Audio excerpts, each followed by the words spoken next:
All right, so we're going to find the potential here, right? So let's just add up these potentials. The voltage due to A is going to be minus 6.67 times 10 to the minus 11th times, let's see, A is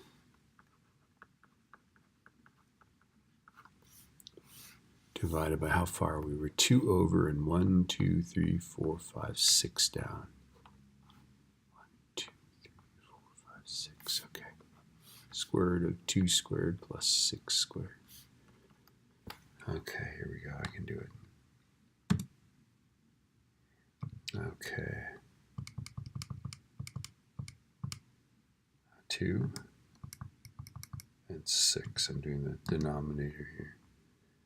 And then it's 5.1 times 10 to the... All right, this is negative 53.78.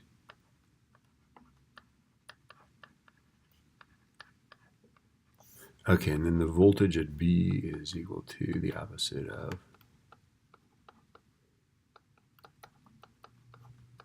And what is this, 2.4?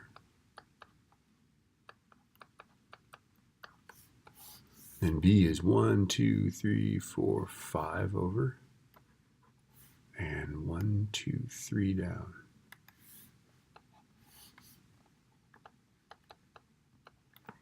Okay.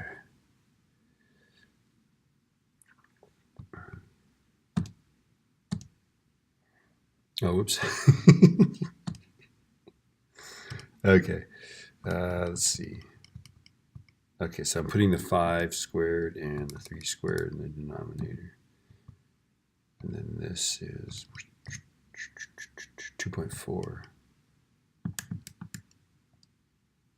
So this is negative 27.45.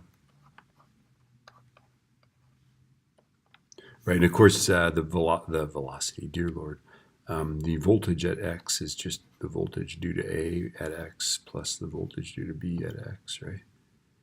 Is equal to negative 53.78 plus negative. Chris Evans, baby. Chris Evans. Do you guys get that? Chris Evans needs to call that. Okay. I forgot to turn off my speaker. Plus this guy. That's negative 81.2 joules per kilogram. Wangy.